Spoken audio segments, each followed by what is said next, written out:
I often get people asking me which brand should I buy, what helmets are good, tell me a couple of models, tell me a couple of brands.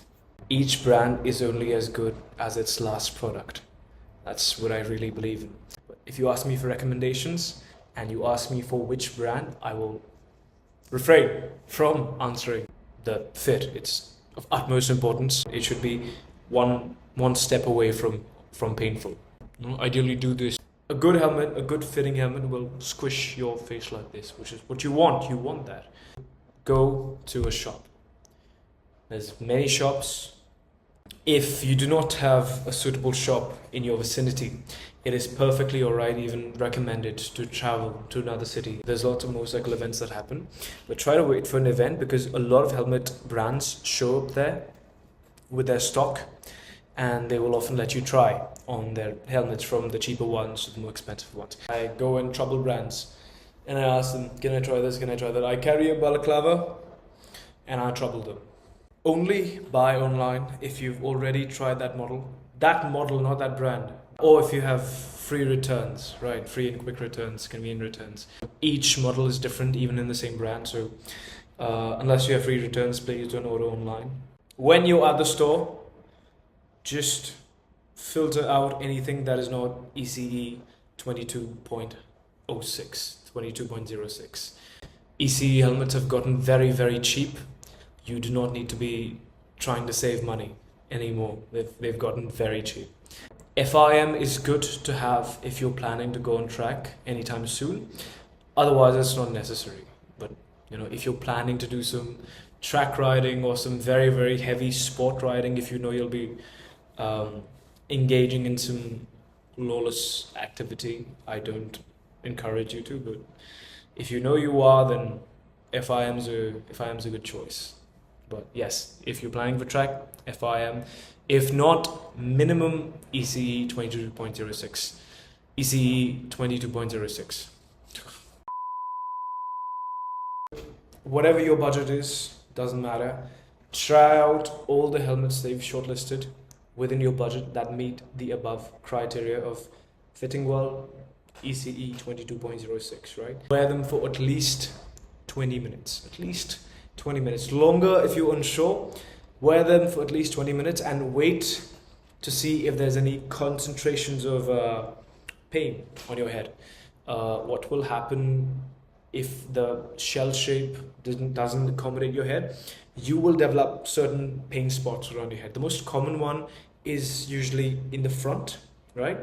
But if it's too small for you, or if it doesn't fit very well, you will develop pain spots. Okay, not to be confused with this, which is what we want.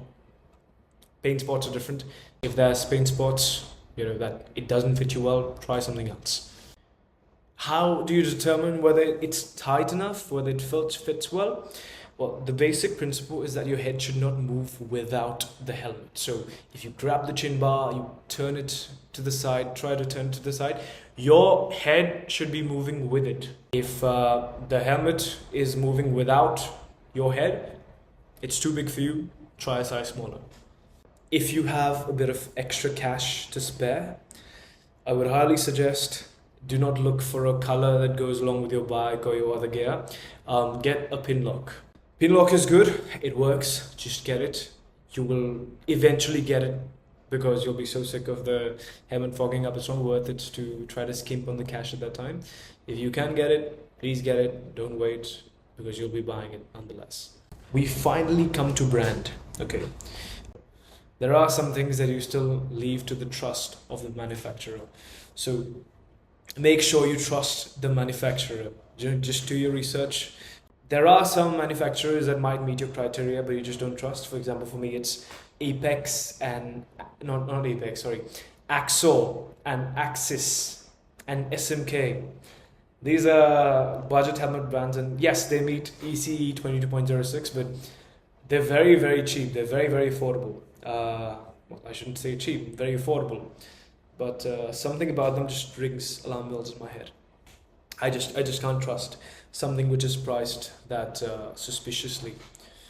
There's no logical reason for me to not trust these brands, but I just don't. It's a gut feeling, right? If you're spending more money, then you need to start thinking about the finer details like vents, removable padding, material of the shell, densities of EPS, reviews on wind noise reduction.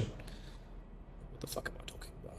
Squish. And the most important thing here is please try your helmets. Just if you don't have free returns on your online store, please go try your helmets. I've had so many people buy insanely expensive helmets and realize it just doesn't fit them. It's painful for them.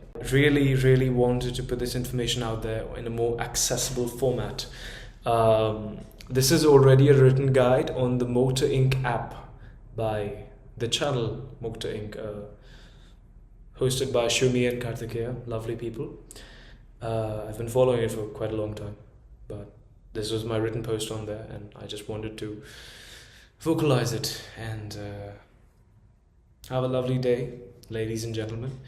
Good night, and I will catch you in the next one.